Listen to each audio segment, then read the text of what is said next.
అందరికీ నమస్కారం. ఈరోజు మనం ఆంధ్రప్రదేశ్లోని ఎన్టీఆర్ జిల్లా వాసుల కోసం వచ్చిన ఒక ముఖ్యమైన ఉద్యోగ ప్రకటన గురించి వివరంగా మాట్లాడుకుందాం. సరే, మరి ఆలస్యం చేయకుండా నేరుగా విషయంలోకి వెళ్ళిపోదాం. మొట్టమొదటగా ఈ నంబర్ చూడండి, 151. అవును, ఎన్టీఆర్ జిల్లాలో కొత్తగా 151 అంగన్వాడీ ఉద్యోగ ఖాళీలను ప్రకటించారు. అవును, ఈ రిక్రూట్మెంట్ డ్రైవ్ కేవలం ఎన్టీఆర్ జిల్లా వాసుల కోసమేనన్నమాట. స్థానికంగా ఉండేవాళ్లకే అక్కడ ఉద్యోగాలు ఇవ్వాలనేది దీని వెనుక ఉన్న ముఖ్య ఉద్దేశం. ఈ ప్రకటనను జిల్లా మహిళా శిశు సంక్షేమాధికారి రుక్సానా గారు విడుదల చేశారు. మరి ఈ ఉద్యోగాలన్నీ ఎక్కడున్నాయంటారా? మొత్తం 6 ఇంటిగ్రేటెడ్ చైల్డ్ డెవలప్మెంట్ సర్వీసెస్ అంటే మనకు తెలిసిన ఐసీడీఎస్ ప్రాజెక్టుల పరిధిలో ఉన్నాయన్నమాట. 6 ప్రాజెక్టులు ఏంటంటే విజయవాడ అర్బన్, విజయవాడ రూరల్, మైలవరం, చిలకల్లు, నందిగామ, ఇంకా తిరువూరు. సో ఈ ప్రాంతాల్లో నివసించే వాళ్లకి ఇది నిజంగా ఒక గోల్డెన్ ఆపర్చునిటీ అని చెప్పొచ్చు. మరి మొత్తం 151 పోస్టులు అంటున్నారు కదా, అసలు అవేంటి, ఏ పోస్టులు ఖాళీగా ఉన్నాయో ఆ వివరాలిప్పుడు చూద్దాం. చూశారు కదా, మొత్తం ఖాళీల్లో ఎక్కువ భాగం అంటే 141 పోస్టులు అంగన్వాడీ హెల్పర్స్ లేదా ఆయా పోస్టులు.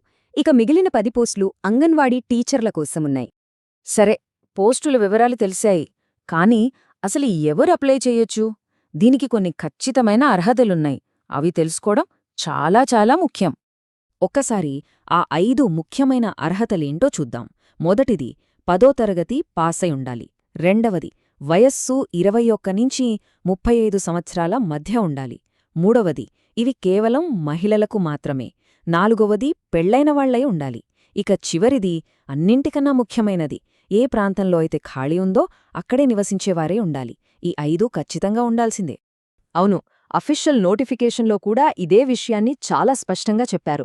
దరఖాస్తుదారులు స్థానిక వివాహిత మహిళలై ఉండాలి అని. అంటే ఏ ఊర్లో లేదా ఏ వార్డులో జాబ్ వేకెన్సీ ఉందో అక్కడి వాళ్లకే మొదటి ప్రాధాన్యత అన్నమాట. ఇది లోకల్ ఎంప్లాయ్మెంట్ను బాగా ప్రోత్సహిస్తుంది. సరే, అర్హతలన్నీ ఉన్నాయి, మరి అప్లై చేయడమెలా? ఇక్కడే ఒక మంచి విషయముంది. అప్లికేషన్ ప్రాసెస్ చాలా సింపుల్. అంతేకాదు, దీనికి ఎలాంటి రాతపరీక్ష లేదు. అవును, ఇది చాలా ముఖ్యమైన పాయింట్, గుర్తుపెట్టుకోండి. సెలక్షన్ మొత్తం కేవలం ఇంటర్వ్యూ ద్వారానే చేస్తారు. సో ఎగ్జామ్స్ టెన్షన్ ఏమీ పెట్టుకోవాల్సిన అవసరం లేదు.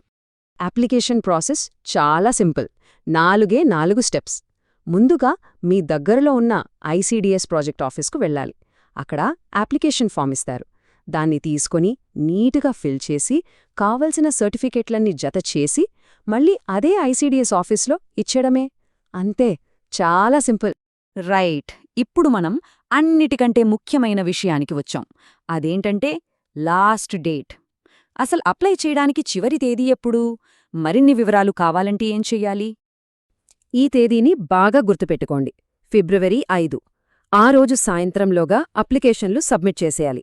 ఆ తర్వాత ఒక్కరోజు కూడా టైముండదు. సో ఈ అవకాశాన్ని అస్సలు మిస్ చేసుకోవద్దు. మీకింకా ఏమైనా డౌట్స్ ఉన్నాయనుకోండి, ఉదాహరణకు ఫలానా ఊరిలో వేకెన్సీ ఉందా లేదా, రిజర్వేషన్ డీటెయిల్స్ ఏంటి, ఇలాంటి ఏ సందేహమున్నా నేరుగా వెళ్లాల్సింది మీ స్థానిక ఐసీడీఎస్ ఆఫీస్కే. ఫారాములు, సబ్మిషన్, సరైన సమాచారం అన్నిటికీ అదే కరెక్ట్ ప్లేస్. చూశారుగా, ప్రాసెస్ ఎంత క్లియర్గా ఉందో. ఉద్యోగం కూడా స్థానికంగానే, పైగా రాత పరీక్షలాంటి టెన్షన్ లేదు. సో ఎన్టీఆర్ జిల్లాలో ఉండి అర్హతలున్న మహిళలకు ఇదొక మంచి అవకాశం. ఇది వారి కెరియర్లో ఒక మంచి ముందడుగు అయ్యే అవకాశముంది. ఆలోచించింది.